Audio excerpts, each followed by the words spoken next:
Hi, everybody. I'm Brianna Newton. I live here in Southern California. I did my undergraduate work at Pepperdine University. I was a speech communications major. I spent a lot of time working in restaurants, everything from front of the house serving, hosting, to more on the administrative side, like bookkeeping, eventually doing some HR marketing, and then training and development. But I now switch gears and work for the Navy. I work for the federal government out at the base at Port Hueneme. I take care of the logistics for one of the combat systems, so anything from supply support to tech manuals, basically take care of, try to anticipate their needs, make sure they have the right thing in the right place at the right time. So this week for organization development, we were kind of looking at some of the core values of the profession, and I think, like our professor said, I tend to err on the side of the newer ones and agree with them just in a very general sense. But looking at them a little more specifically, I do think people are essentially good. I think there's an element of nature and nurture and how those work together, whether that's for good or evil, you kind of have to wait and see. But I tend to give people the benefit of the doubt. And then to tie that in with my Christian values, I think on one hand, we're all flawed and everybody has sin, but on another, we're all created in God's image, which is perfect. So I think that's why I kind of tend to think of people as good. But I think, you know, I think this value also goes with the one on trusting people. And I generally do. But I think, again, as a Christian, you have to put your ultimate trust in God and ask Him to reveal people's nature to you. Kind of like Proverbs 3:5 says, trust in the Lord with all your heart and do not lean on your own understanding. One of the other values being confirming individuals as human beings versus kind of avoidance and negative evaluations. I've definitely worked in organizations where they avoid talking about the good stuff and just focus on the negative. It's the only thing that's pointed out. It's kind of like when you're little and you even hear your friends talking about getting paid for good grades or getting an allowance, and you ask your parents about it, and they're just like, why would I pay you for doing what's expected of you? But I agree it's important to point out that you're doing what's expected of you. I think it's good to show people that you value and appreciate the hard work they're doing, that they're doing things well. And I think at that point, you're hopefully using positive reinforcement and the behavior will continue. It's kind of like Matthew 7:17 says, so every healthy tree bears good fruit, but the diseased tree bears bad fruit. A healthy tree cannot bear bad fruit, nor can a diseased tree bear good fruit.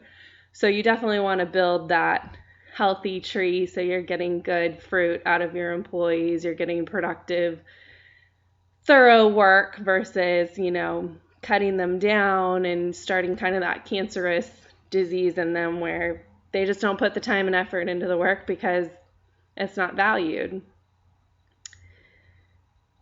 I think this one, by also doing the positive all along the way, it makes it easier to provide constructive criticism when it's necessary. And that kind of ties in with the other value on making appropriate confrontation. It's for a purpose. It's not just to confront someone, it's to help them, and that's where the constructive criticism comes in. But if you've really been building that employee up along the way, I think they'll see, your nature where everybody's truly good and understand that you're doing it for their benefit and the organization's, not any other reason. So seeing individuals as being in process versus fixed, I think this is true. I think people have the potential to change. I know there's people that'll probably disagree with me. But I almost wonder if this one's kind of a generational value. I think looking around with some of the people I work with, there are some of a former generation that seem to be more fixed in the way they want to do things and continue to do things, whereas some of the millennials and that kind of group seem to be more willing to try different things, and that ties into the other value on willingness to take risks. It seems to be some of the younger newer generation that's just entering the workforce that are willing to present those new and different options and then take the risk to see if those work. So another value that I think I lean towards is accepting and utilizing individual differences versus being kind of fearful and resentful of that. I think we've each been given gifts that differ according to the grace given to us, and it's important to use them and to let others use theirs.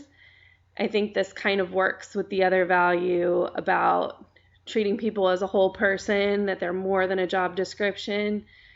I think I'm better at the first one in recognizing people as individuals and what they have to contribute, but I think I need to do more work on seeing someone as more than a job description. I think that's what I tend to think of, maybe like a default, more primary, like I'm thinking of my supervisor, I think of her as just a supervisor a little bit more than what can she do to help me do my job better, and I should work on that. And then I have team members who ultimately, they're my tech manual person or my maintenance person, and I do know them as people and what some of their interests and likes are, but ultimately that's what I need from them is their product. But I want to make sure that I'm constantly looking at the human side of it and not just the job side of it. So another one that I'm not quite sure on and probably need to think a little bit more about is the walling off of expressions and feelings. I'm not sure how I feel about this one. I think it might depend on the industry you're in. I think something of a more creative nature, it's probably much easier to accept people sharing their thoughts and feelings. But in my kind of business, engineering, math side of things, you don't really get a lot of feeling, I guess, put behind people's thoughts. Don't get me wrong, I definitely want to hear what people think and feel, but I guess in a professional way. Even myself, I'm a little bit of a crier, so I guess that's what I kind of think and worry about is if I were to get too emotional or touchy-feely, I'd probably cry way too much at work.